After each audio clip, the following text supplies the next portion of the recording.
Ratusan mahasiswa dan koalisi masyarakat sipil menggelar aksi demonstrasi bertajuk Indonesia Gelap di Patung Kuda, Jakarta Pusat pada Senin, 17 Februari 2025. Dalam demonstrasi itu mereka menyoroti pentingnya pemerintah untuk memfasilitasi segala macam fasilitas pendidikan dan pemangkasan anggaran yang dinilai bisa menghambat beasiswa pendidikan. Merespon hal ini, Menteri Sekretaris Negara Prasetyo Hadi mempersilahkan mahasiswa untuk memberikan kritik terhadap kebijakan pemerintah. Namun Prasetyo meminta narasi yang digaungkan dalam aksi demonstrasi tidak dibelokkan dari apa yang sebenarnya tengah diperjuangkan oleh pemerintah bagi masyarakat. Tidak betul itu, tidak ada yang berdampak terhadap pendidikan, terutama untuk adik-adik mahasiswa kan. Masalah KIP, kemudian IPI, beasiswa itu tetap semua jalan, LPDP tetap semua jalan. Jadi menyampaikan pendapat nggak ada masalah. Kami pemerintah akan terus menerima masukan, karena bagi kami masukan-masukan itu adalah koreksi juga kepada kami. Saya kira begitu. Tapi apakah ini berarti mengefisiensi anggaran itu tidak akan dicabut dan tetap dijalankan meski ada demonstrasi? Kan berkali-kali sudah kita jelaskan bahwa semangat efisiensinya ini adalah untuk hal-hal yang sekiranya kurang produktif gitu loh. Tolong sekali lagi ya jangan membelokkan apa yang sebenarnya tidak seperti itu. Lantas benarkah ada efisiensi anggaran pendidikan hingga berdampak pada beasiswa dan biaya UKT? Bagaimana penjelasan pemerintah mengenai soal tuntutan yang disuarakan dalam aksi demonstrasi ini? Apakah kebijakan pemerintah tidak berpihak kepada rakyat dan mahasiswa?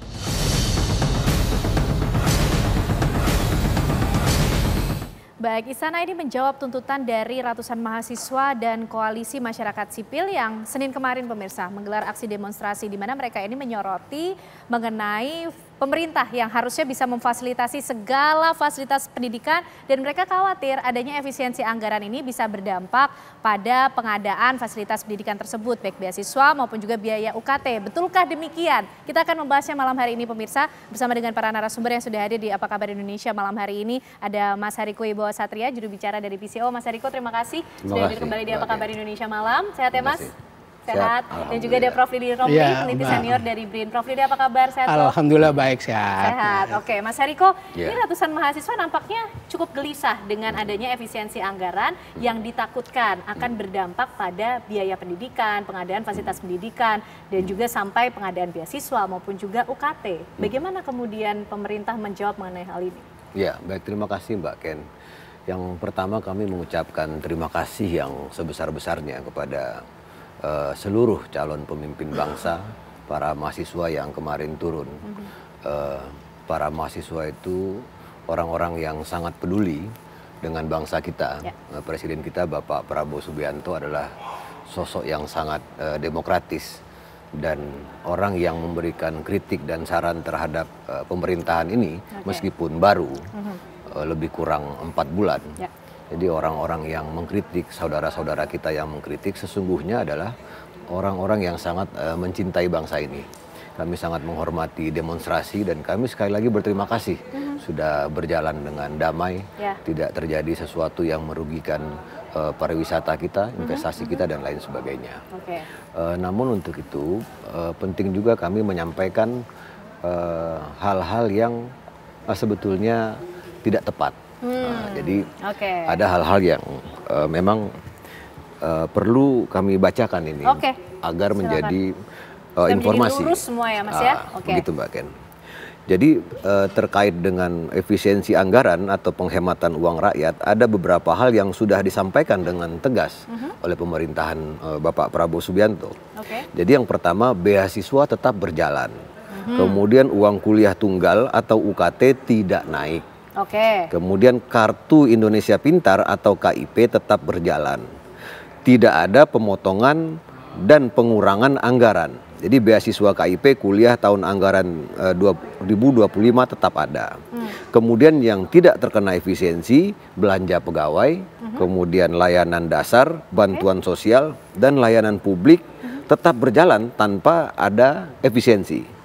Tunjangan kinerja dosen dalam proses finalisasi. Kemudian pemerintah sedang menyiapkan regulasi agar seluruh dosen mendapatkan tunjangan kinerja secara adil dan merata. Nah, ini juga terkait berita mengenai pemutusan hubungan kerja atau PHK honorer. Jadi kami sampaikan tidak ada pemutusan hubungan kerja atau PHK bagi tenaga honorer. THR, kita mau lebaran ini kan, ini tetap ada. Gaji 13 tetap ada. Kemudian makan bergizi gratis, tidak menggunakan dana pendidikan, tapi pemerintah telah menyiapkan anggarannya sendiri. Nah, kemudian hari ini juga ada disinformasi, kami tegaskan tidak ada pemberhentian program beasiswa untuk pendidikan dokter, dokter spesialis, dan dokter subspesialis. Jadi kami sangat memahami, kadang-kadang begini, ada misalnya informasi yang hoax gitu ya, tidak benar. Ketika informasi ini menyebar, ini sudah dikonsumsi oleh 10.000 orang misalnya. Menimbulkan reaksi. Nah, kemudian pelurusan atas informasi ini mungkin menyasar 5.000 orang atau separohnya. Namun kami sekali lagi sangat memahami ketulusan niat baik dari para mahasiswa yang turun aksi kemarin. Sekali lagi, mereka sangat peduli dan para mahasiswa itu adalah calon pemimpin bangsa dan proses ini sangat bagus, ada perbaikan, ada kontrol, sehingga sampai hari ini kami tegaskan sekali lagi tidak ada efisiensi ini yang merugikan pelayanan publik, merugikan masyarakat. Nah, karena yang sama-sama kita lihat itu kan penegasannya sebetulnya pada hal-hal yang memang selama ini tidak bermanfaat. Misalnya di tengah tahun atau di akhir tahun, kita jujur aja lah mengakui. Kadang kita bertemu dengan pejabat ya Prof, kemudian mereka mengatakan, kita tanyakan, Pak ada apa tujuannya ke daerah kami? Biasalah kita menghabiskan anggaran. Tidak akan ada lagi hal tersebut. Kita harus jujur, masih ada yang ingin memperkaya diri dari uang rakyat ini, dari APBN, dari APBD. Nah, kebiasaan-kebiasaan seperti ini Presiden kita sudah tidak mau lagi. Bahkan Presiden mengatakan, kalau kita tidak bersih-bersih, nanti masyarakat yang membersihkan kita. Jadi tidak ada yang kebal aturan. Prinsip perjuangan dari Presiden kita, Bapak Prabowo, adalah tidak ada kebangkitan suatu bangsa tanpa pemerintahan yang bersih. Maka dalam setiap kesempatan Presiden selalu mengingatkan, harus jangan sampai korupsi, jangan sampai korupsi, jangan korupsi, jangan pungli, jangan jadi backing kejahatan. Itu selalu disampaikan oleh Presiden. Itu penjelasan dari istana lah ya, dari pemerintah. Tapi Prof Lilin melihatnya seperti apa? Kalau tadi Mas Hariko bilang ini ada disinformasi sehingga muncul reaksi dari ratusan mahasiswa begitu Prof. Karena di beberapa poin tuntutannya setidaknya ada 13 poin, tapi ada 3 yang kemudian bersinggungan dengan pendidikan. Seperti yang pertama, ciptakan pendidikan gratis ilmiah dan demokratis serta batalkan pemangkasan anggaran pendidikan. Kalau Prof Lilin melihat kenapa kemudian sampai ada disinformasi seperti ini sehingga muncul kegelisahan dari masyarakat, dari mahasiswa sampai mereka bergerak cukup masif, Prof? Iya, ini pertama saya sebelum menjawab Mbak Ken ya, kan mahasiswa dan juga masyarakat ketika dilaksanakan pemilihan presiden, terpilih pemimpin baru, kan ada harapan. Harapan yang besar akan memberikan perubahan yang lebih baik, baik buat masyarakat maupun publik. Ekspektasinya begitu tinggi. Nah, namun harapan itu ternyata muncul kekecewaan, dampak dari efisiensi anggaran yang memang simpang siur. Nah ya, salah satu ya menyasarnya adalah tentang efisiensi anggaran pendidikan. Di sana dipotong terkait dengan UKT, beasiswa dan lain sebagainya. Sehingga publik kemudian bereaksi, termasuk mahasiswa. Nah, mahasiswa kan sebagai kekuatan moral gitu, jadi bukan hanya urusan kepentingan sendiri, tapi untuk kepentingan juga masa depan.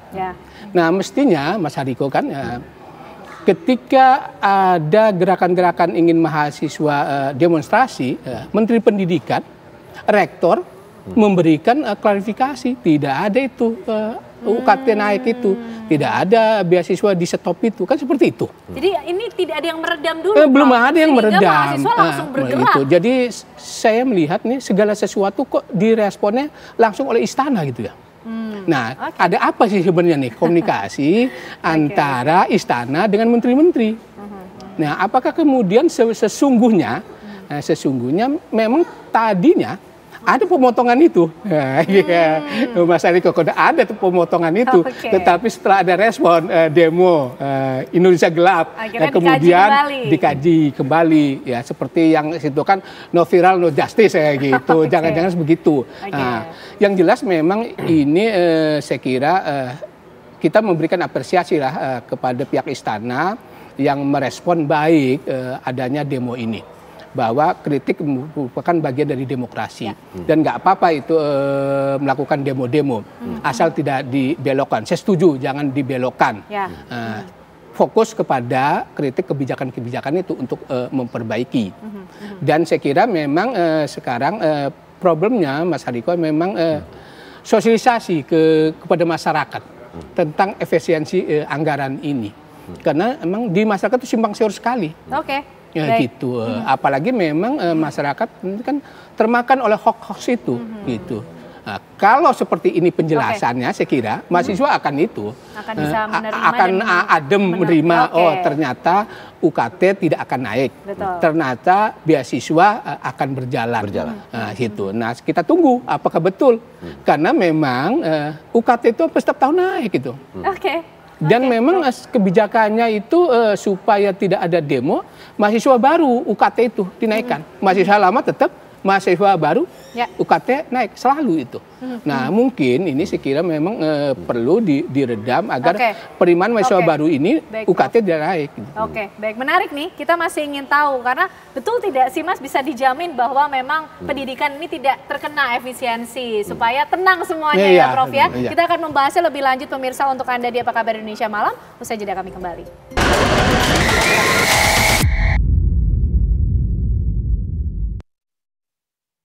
Baik, kita akan kembali mencari tahu bagaimana kemudian jawaban-jawaban dari Istana sebagai bentuk respon dari aspirasi yang coba disampaikan oleh ratusan mahasiswa dan juga koalisi masyarakat sipil yang sudah menyampaikan suaranya kemarin hari Senin di Patung Kuda Jakarta. Mas Hariko, tadi seperti yang disampaikan oleh Prof. Lili, ini nampaknya ada satu hal yang miss dalam proses penyampaian informasi, proses komunikasi yang disampaikan sehingga ada disinformasi di situ. Karena beberapa poin juga yang disampaikan oleh BEM UI, Mas, ini mahasiswa memprotes sikap inkonsistensi pemerintah dalam mengambil atau membuat kebijakan seperti tadi juga yang disampaikan Prof. Lili. Ini jangan-jangan hangat-hangat di awal aja nih, nanti implementasinya akan seperti apa, Mas Hariko? Ya, pemerintah sangat konsisten. Presiden kita Bapak Prabowo Subianto sudah sejak 16 tahun yang lalu bicara tentang penghematan anggaran. Jadi itu makanya setelah beliau disumpah langsung menyampaikan kita harus berhemat. Dan di 2 bulan pertama kita sudah berhasil hemat 3,6 triliun.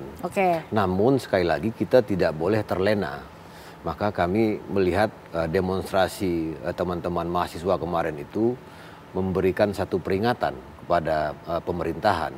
Bahwasanya meskipun di survei itu tinggi, tetapi kalau ada kebijakan itu tetap harus berhati-hati, karena masyarakat sangat kritis. Jadi kalau kita perhatikan pernyataan dari Presiden kita Bapak Prabowo Subianto, beliau mengatakan mari kita bersih-bersih, jangan sampai masyarakat yang membersihkan kita.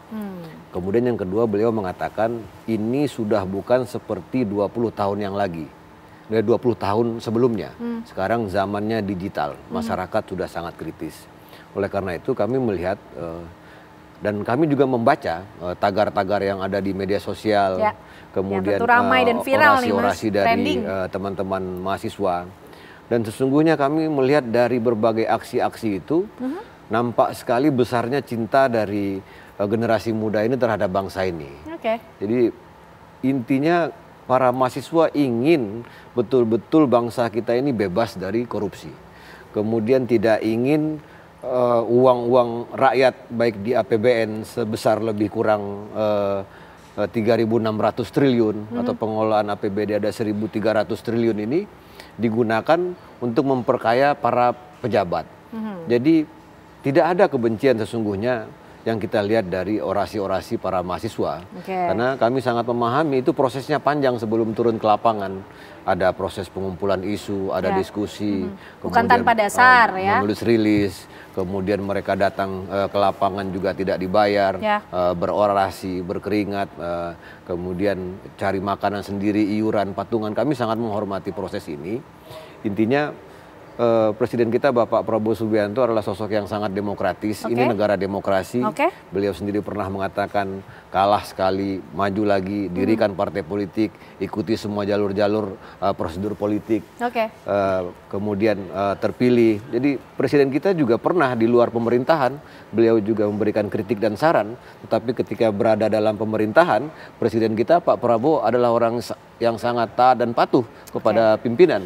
Jadi kita sangat memahami segala proses ini. Sekali lagi Pak Prabowo orang yang dari bawah ya, dari orang biasa, kemudian mendirikan partai politik, kalah dan menang. Jadi beliau sangat menghormati hak asasi manusia dan kebebasan berpendapat. Artinya mengenai rencana yang akan dilakukannya kembali aksi esok hari, karena yang menjadi landasan mereka menilai belum ada respon dari pihak pemerintah, dari pihak istana begitu. Itu tidak betul juga karena sudah ada pembahasan untuk menindaklanjuti apa yang disampaikan oleh para mahasiswa, kritik-kritik yang membangun tersebut, termasuk kalau kita menyoal Mas, poin berikutnya adalah mahasiswa meminta pemerintah mencairkan tunjangan dosen dan tenaga pendidik tanpa ada pemotongan ataupun hambatan akibat birokrasi. Bagaimana kemudian juga istana merespon ini? Ya, seperti yang kami sampaikan tadi, kami melihat tagar-tagar yang disampaikan oleh mahasiswa, membaca press release yang ditulis oleh mahasiswa. Jadi kita tidak boleh hanya membaca apa yang kita sukai. Jadi kita juga membaca apa yang menjadi protes dari mahasiswa.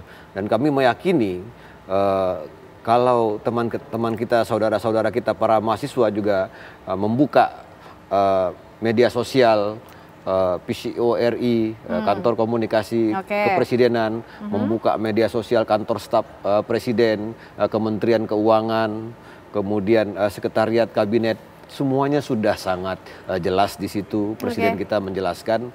Namun yang kita sangat khawatirkan adalah kalau kita mengalami satu situasi kita hanya mendengar apa yang disampaikan oleh teman-teman kita di grup WA tertutup. Nah ini yang sangat berbahaya sekali. Nah yang kita inginkan adalah kita dengarkan apa yang disampaikan oleh mahasiswa, karena itu sangat bagus sekali. Kemudian para mahasiswa juga mendengarkan penjelasan-penjelasan dari pemerintah sehingga kontrolnya sempurna. Baik Prof Lili, detail lain ya dalam poin tuntutan yang dibawa oleh mahasiswa. Mungkin ini juga Prof Lili bisa bercerita karena lahir juga dari Civitas Akademika ya Prof. Ini ada soal tunjangan dosen Prof yang disinggung oleh para mahasiswa untuk bisa diperjuangkan untuk mencairkan tunjangan dosen dan juga tenaga pendidik. Ini dinamikanya seperti apa sih Prof sebenarnya? Ya itu kan pernyataan dari Menteri Pendidikan Tinggi, Sains dan Teknologi juga bahwa tunjangan dosen itu tidak ada karena efisiensi kan begitu. Nah karena dampak itulah kemudian salah satunya memberikan reaksi, kok nih sampai sekarang tunjangan dosen itu belum keluar dengan alasan tidak ada dananya. Gitu kan. Padahal awalnya tadi dinyatakan pendidikan tidak terkena efisiensi. Betul begitu. Nah oleh karena itu Mas Ariko memang sekarang yang perlu bicara adalah Pak Menteri itu sendiri gitu loh. Karena yang bertanggung jawab itu kan langsung Pak Menteri gitu. Baik wamennya juga nggak apa-apa gitu mengatakan bahwa semua tuntutan-tuntutan yang disampaikan oleh mahasiswa itu tidak benar. Dan akan direalisasikan tentang UKT itu tidak akan naik, beasiswa tidak akan berjalan, dan tunjangan dosen itu. Kalau itu saya kira Pak Menteri yang langsung berbicara atau press release juga bisa. Saya kira itu akan mendamaikan teman-teman mahasiswa. Bisa jadi besok tidak akan jadi demo tanggal 20 itu. Tapi yang penting begini sebenarnya di lain isu itu. Ya jangan sampai kan tingkat rating kepuasan itu kan tinggi Pak Prabowo ini. Jangan sampai bulan madu ini berakhir gitu dengan persoalan-persoalan yang sesungguhnya tidak terjadi itu gitu, tidak benar karena terjadinya miskomunikasi tadi gitu loh. Jadi karena kalau itu saja dibiarkan itu akan menggerus tingkat kepercayaan dan itu kan berbahaya bagi kelangsungan pemerintahan. Karena yang kita analogikan Mas Hariko ini kan kalau pada zaman Pak Jokowi itu kan sampai slogan Pak Jokowi adalah kita. Sementara elit nggak menikmati, sehingga elit yang bereaksi di DPR itu. Nah sekarang nampaknya gitu berbalik, elit yang menikmati partai-partai sementara rakyat ini yang menderita dampak dari efisiensi itu. Padahal kata Mas Hariko itu kan efisiensi bukan disasar itu, bukan disasar bagi kesengsaraan masyarakat, ingin memuliakan masyarakat. Itulah. Nah yang saya sangat sayangkan adalah yaitu menteri-menteri itu tidak meluruskan. Padahal yang disasar kan menteri-menteri itu, gitu. Jadi ketika sebenarnya istana sudah menginformasikan bahwa itu tidak benar, langsung ditindaklanjuti oleh menteri melakukan press release, gitu loh. Nah itu. Terus yang kedua juga kan wajar juga mahasiswa melakukan demonstrasi dan publik kecewa. Kenapa pernyataan-pernyataan itu tidak langsung kemudian dipercaya? Karena kekecewaan pada masa lalu, pemerintahan yang lalu. Kan bicara A, implementasinya berbeda. Nah, jangan-jangan karena ini berkelanjutan, seperti itu juga. Karena visinya berkelanjutan, berkelanjutan. Ya, Prof? Ini cuma meninabobokan, menenangkan aja. Sementara pemotongan so must go on. Nah, itu takutnya begitu Mas Hariko. Oleh karena itu saya usul memang menteri yang bertanggung jawab itu melakukan klarifikasi sehingga para mahasiswa tenang, para dosen juga tenang, bahkan mungkin gembira karena sebentar lagi menjelang puasa dapat tunjangan dosen, dapat jadi THR. Jadi di lapangan emang harap-harap cemas betul sekarang ya Prof ya? Iya betul. Mas Hariko gimana nih meyakinkan masyarakat, mahasiswa khususnya yang besok masih ada rencana untuk melakukan aksi, tapi kata Prof Lili masih ada waktu kok sebenarnya untuk meredam itu. Karena jangan sampai yang disampaikan oleh istana, begitu oleh pemerintah hanya untuk menenangkan sesaat saja, tapi implementasinya nanti berbeda. Seperti apa Mas Hariko? Presiden kita, Bapak Prabowo Subianto itu betul-betul mendengar apa yang disampaikan oleh teman-teman kita yang terhormat para mahasiswa, masyarakat yang aksi. Itu sudah dibuktikan ketika masyarakat, mahasiswa memprotes agar PPN ini tidak naik. Itu pada 31 Januari 2024 itu Presiden langsung datang ke Kementerian Keuangan. Kemudian Ibu Sri Mulyani mengatakan inilah pertama kali dalam sejarah seorang presiden mengecek langsung laporan keuangan di akhir tahun. Kemudian Presiden intinya tidak ingin membebani masyarakat, kemudian Presiden Prabowo mengumumkan bahwasannya kenaikan PPN ini hanya untuk barang dan jasa yang mewah. Padahal kalau PPN itu dinaikkan, potensi pemerintah mendapatkan uang sebesar 75 triliun. Tetapi itu tidak dinaikkan karena khawatir masyarakat ini terbebani. Dan kalau mau jujur Mbak Ken ngerasain gak sih kenaikan PPN ini? Kan enggak, itu kan betul-betul untuk barang dan jasa yang mewah. Sama kayak harga gabah itu. Jadi ketika Presiden mengatakan siapa yang mempersulit petani, mencekik petani, saya bisa jadi yang mencekik dia. Dan hari ini harga gabah kering sudah 6.500. Jadi Presiden tidak main-main terkait dengan agar masyarakat ini tidak terbebani. Itu prinsip utama dari Presiden kita Bapak Prabowo Subianto. Tetapi kritik dan saran kalau ingin disampaikan oleh teman-teman mahasiswa tentunya kami tidak ada masalah. Yang penting sekali lagi kita ini negara yang sangat demokratis. Namun juga kita harus berhati-hati kalau ada upaya adu domba, kemudian kerusuhan yang kita tidak inginkan. sekali lagi upaya membelokkan yang akan justru kita menimbulkan harus berhati-hati. keributan semakin besar Kami lagi. menyampaikan imbauan kepada teman-teman yang di lapangan, sekali lagi agar berhati-hati. Terus kritik kami sampaikan masukan dan perbaikan untuk pemerintah. Oke, baik. Jadi pemerintah Presiden Prabowo Subianto terbuka untuk kritik yang terus membangun. Sangat terbuka. Sangat Belum terbuka. pernah intinya Presiden itu bahkan di masa beliau jadi Menhan juga tidak ada. Oke, baik, yang termasuk dilaporkan ke polisi. Oke, termasuk kita sudah mendengar Prof respon langsung dari Istana menjamin bahwa biaya pendidikan tidak terkena efisiensi ya, Mas Eriko ya? Itu ada aturannya, Ada 20%. Oke. Ya. Oke. Dan program-program dari pemerintahan kita sesungguhnya sangat fokus dalam bidang pendidikan. Ya. Ada renovasi sekolah, ada perbaikan toilet, perbaikan ruang kelas, kemudian juga makan bergizi gratis, kemudian juga penguatan sumber daya manusia, cek kesehatan gratis, banyak sekali. Jadi banyak sebetulnya tagar-tagar yang sangat terang, sangat menyala, sangat membuat kita optimis gitu loh. Namun kami juga tidak menghalang-halangi ketika ada teman-teman ingin membuat tagar Indonesia gelap, itu bagian dari aspirasi yang juga harus kita dengar. Terima kasih intinya kepada seluruh calon penerus kejayaan bangsa Indonesia yang sudah turun ke jalan para mahasiswa. Kita nantikan komitmen dan konsistensi dari pemerintah di bawah kepemimpinan Presiden Prabowo Subianto menyikapi mengenai isu pendidikan yang menjadi concern ratusan mahasiswa, beasiswa, UKT, tunjangan dosen. Ya Prof Lili, kita nantikan bagaimana kemudian pembuktian yang akan diberikan. Terima kasih Mas Eriko, terima kasih Prof Lili malam hari ini sudah berdiskusi bersama kami di Apa Kabar Indonesia Malam. Pemirsa, tentunya kami masih akan hadir untuk Anda dengan informasi dari proses pembongkaran pagar laut yang membentang ini di Bekasi, di perairan Tarumajaya, Kabupaten Bekasi, Jawa Barat yang terus dikerjakan. Sesaat lagi kami hadirkan untuk Anda.